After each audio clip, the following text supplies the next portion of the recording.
Warahmatullahi wabarakatuh. Waalaikumsalam warahmatullahi wabarakatuh. Ya, di sini saya akan memperkenalkan diri. Nama saya Eliza Rahmawati, NPM saya 1118547, Prodi Bimbingan dan Konseling, Fakultas Keguruan dan Ilmu Pendidikan, Universitas Pancasila Tegal. Di sini saya akan melaksanakan konseling individu dengan rekan saya. Di samping saya banyak bisa memperkenalkan diri terlebih dahulu. Perkenalkan, nama saya Khalifah. Alamatnya Desa Dosari Lor, RT 5 RW 2. Nah, jauh juga ya dari Harjasari Lor, Mbak. Iya. Gimana kabar, Mbak? Alhamdulillah baik. Alhamdulillah baik. Perjalanan dari rumah ke sini lancar? Lancar, cuman cukup panas cuacanya. Cuacanya panas ya. Alhamdulillah. Nah, sebelumnya saya ucapkan terima kasih terlebih dahulu ke Mbak Iva sudah jauh-jauh datang ke sini. Mungkin ada yang bisa saya bantu dari Mbak Iva? Ini kan di sekitar saya keponakan saya sendiri lah itu kecanduan gadget, Mbak. Kan sekarang kan pandemi ya. Iya. Terus juga online, belajarnya online lah.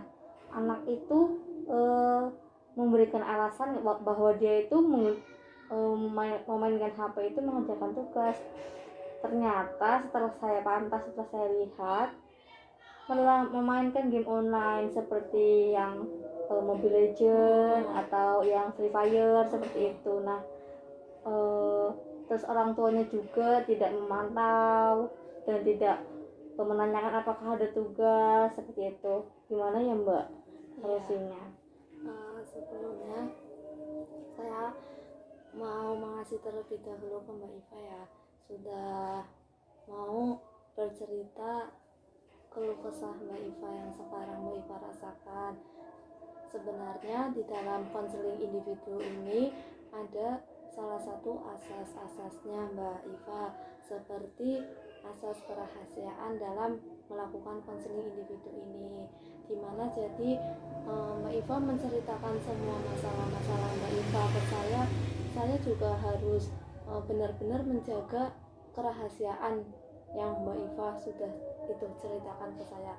Jadi Mbak Iva tidak usah perlu takut atau bahkan overthinking kayak gitu, nanti masalah Mbak Iva bisa diketahui sama orang lain kayak gitu. Nggak usah takut, karena memang di sini saya sebagai konselor benar-benar harus menjaga kerahasiaan klien saya gitu.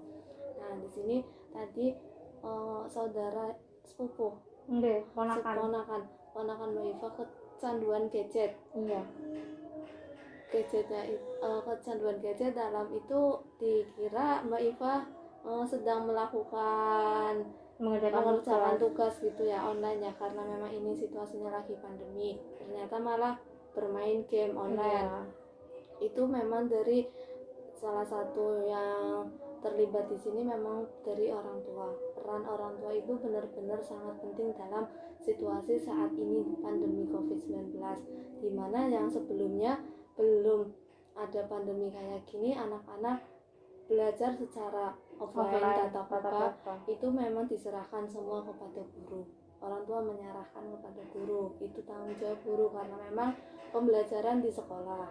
Untuk saat ini pembelajaran yang sedang memang online itu peran orang tua itu memang penting, karena orang tua itu yang benar-benar melihat, memantau anaknya setiap hari di rumah. Bahkan kayak anak SD saja kayak gitu, guru hanya mengasih tugas saja lewat WA group gitu. Nah, itu HP orang tua kayak gitu kan. Orang tua jadi harus lebih mengetahui, lebih memantau gitu, bahwa anaknya ini ada tugas dikasih sama guru, harus dikerjain, harus dikumpulin kapan kayak gitu. Orang tua harus tahu, dan benar-benar orang tua di situ harus membelajari anaknya. Apabila memang di situ ada tugas yang dikasih sama guru, itu langsung ngomong sama anaknya, langsung dikerjain. Dan kamu ngerjain dulu nggak apa-apa, boleh. Habis ngerjain kamu main game lagi, tapi dengan main gamenya itu juga jangan langsung dibebasin kayak gitu. Itu harus ada jeda waktunya. anak juga butuh istirahat juga kayak gitu, dan nggak bagus juga sekarang memang online lebih lebih sering memegang gadget kayak gitu, dan mata juga akhirnya menjadi rusak kayak gitu. Itu juga nggak bagus juga buat kesehatan anak ya. Nah di situ orang tua harus benar-benar, peran orang tua lebih penting. Orang tua juga harusnya memang benar-benar sadar sih di sini kan, sebagai orang tua ini memang harus penting kayak gitu, karena memang anak usia segitu sekolah dasar memang inginnya tuh bermain terus sama teman-teman kayak gitu. Apalagi ini temannya satu bawa HP, yang lain juga mesti ikutan pengen bawa HP. Nggak mungkin dalam satu gerombolan itu cuma HP satu, itu kemungkinan besar ya ada tapi jarang gitu.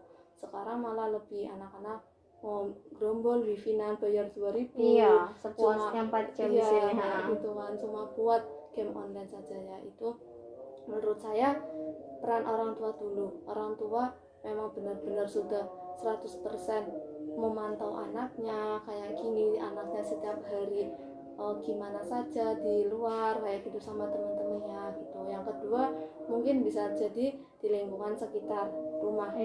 Memang kebanyakan lingkungan sekarang sudah tidak sehat seperti dulu ya kayak gitu, karena juga ini memang lagi pandemi kayak gini, lebih banyak anak yang namanya megang gadget karena emang salah satu alat buat pembelajaran kayak gitu kan.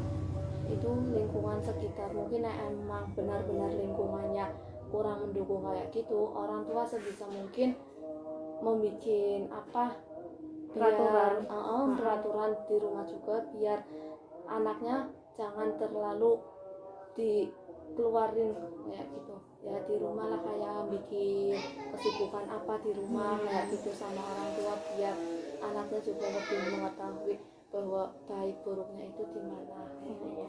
Mungkin kayak gitu. Apa hal-hal dari Mbak Ika ada yang mau masih diceritakan lagi? Tapi kan si anak ini sudah dikasih tahu nih Mbak, misalnya waktunya ini cuma segini, tapi terus tapi anak itu tetap bandel Mbak, kayak sebentar lagi gajinya tuh, tapi jangka waktunya tuh panjang. Jadi kayak apa, kalau HP itu belum mati, baterainya habis itu dia belum lepas dari HP-nya itu. Tuh harusnya gimana Mbak orang tuanya? Ngasihnya atau ngasih sanksi kah atau gimana itu? Kalau anaknya udah kayak gitu tuh. Kalau udah kayak gitu menurut saya udah besar ya, maksudnya itunya udah itu anaknya ya, bisa orang tua mengasih sanksi yang ringan dulu lah, jangan terlalu berat sama anak kayak gitu kan, juga masih umurnya masih sekolah dasar ya gitu ya.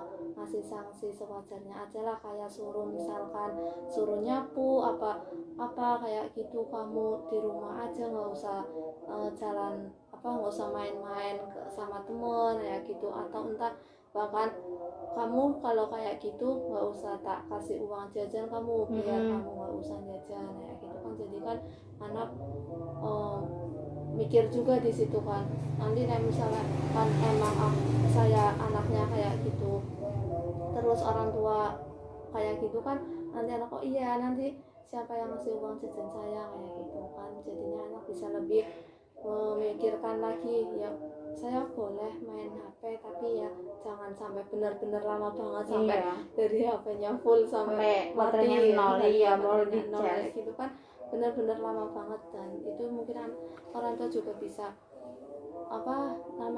mengasih tahu kepada anak bahwa kalau main HP terus, gadget terus, bisa merusak mata, dan bisa orang tua ngasih gambaran lah ke anak bahwa kalau sakit mata kayak gini udah Mbak, sampai matanya itu kalau lihat HP itu sampai kayak gitu terus, mata kedip gitu, tapi tetap anaknya tetap main. Misalnya saya kasih tahu jangan main HP terus, matanya udah kayak gitu, tapi main HP terus. Malam kan tidurnya di rumah saya ya, kalau malam itu kalau HP-nya belum mati atau belum jam 12 belum tidur, terpaksa HP-nya saya ambil, saya taruh di dalam kamar, baru dia tidur. Kalau nggak ada kuota. Pasti kalau misalnya anak itu nggak ada kuota, HP itu digeletakin terus. tapi gila ada kuota diambil lagi, main lagi kayak gitu. Jadi saya kasih tahu ke orang tuanya lebih baik jangan dikasih kuota. Iya, Jadi anak itu nggak bakalan main lagi sehari, 2 hari, 3 hari main sama teman-temannya, waktunya belajar. Tapi kalau di saat HP-nya ada kuotanya, mau dipanggil, mau ada jaga adiknya, tetap aja mainnya HP.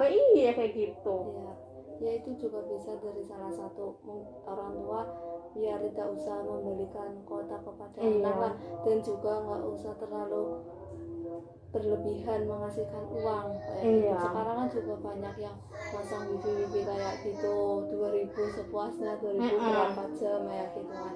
Nah mungkin untuk mengurangi itu bisa kayak gitulah orang tua.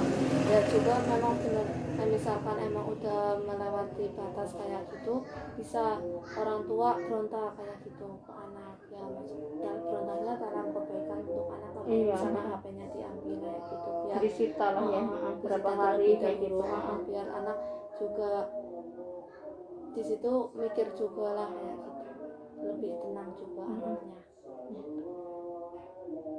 Terima kasih Mbak Eliza untuk saran-sarannya untuk nanti keponakan saya agar lebih ke depannya itu kayak lebih meminimalisir lagi menggunakan HP-nya dengan waktu yang ditentukan. Nanti saya kasih tahu supaya main HP-nya itu dikurangi seperti itu.